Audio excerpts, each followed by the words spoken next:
Michael Hudson mengajar di Peking University di tahun 90-an di mana hampir semua politbiro adalah muridnya. Setelah itu, ide radikalnya dikembangkan oleh para muridnya dengan jauh lebih efektif ketimbang teorinya di awalnya. Apa yang dilakukan oleh Cina di awal mempraktekkan New Economic Model yang sangat anti-mainstream, di mana arus mainstream adalah ikut IMF. Mereka anti sekali. Yang mereka lakukan adalah permainan yang sangat cantik dengan menggunakan dua istilah halus pada awalnya, pada dua benda yang berbeda. Benda itu adalah apa?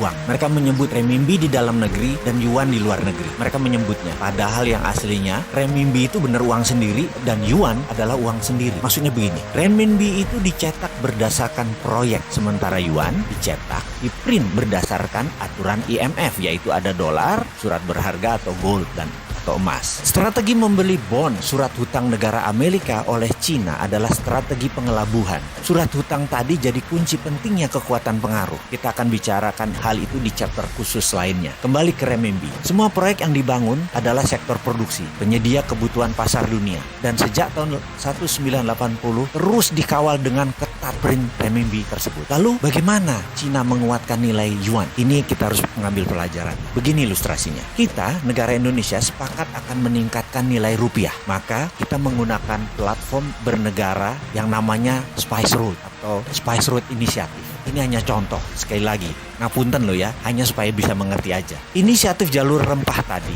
punya strategi yang sama, yaitu punya rupiah biru yang dicetak berdasarkan proyek, sementara kita mempunyai rupiah merah yang berdasarkan aturan IMF. Lalu kita mencari proyek, kita kirimlah kaum lobbyis ke berbagai negara tetangga kita terutama, misalnya ke Papua Nugini. Di sana kita cari calon pemimpin baru, dan kita harus mempunyai kaki dalam tanda petik di sekitar pemimpin baru tersebut. Kemudian ketika Perdana Menteri baru Papua Nugini tersebut dilantik, maka sarankan dia untuk membuat proyek yang banyak dan kalau bisa jangka panjang, seperti jalan tol, pelabuhan, bandara, buat dam, pengairan, juga power energy atau power plant untuk listrik. Kita akan biayai proyek mereka tersebut 100%. Katakanlah kita dapat proyek $100 billion dari Papua Nugini. Lalu rupiah biru dicetak berdasarkan proyek Papua Nugini tersebut. Semuanya 100% kita berikan pekerjaan tersebut ke pabrik di Indonesia. Teknologi Indonesia, uang Indonesia, dan bahkan mengerjakannya harus 100% orang Indonesia di Papua Nugini. Begitu proyek itu jadi, kita tinggalkan mereka dan mereka mulai menyicil dolarnya ke kita. Setiap dolar masuk, maka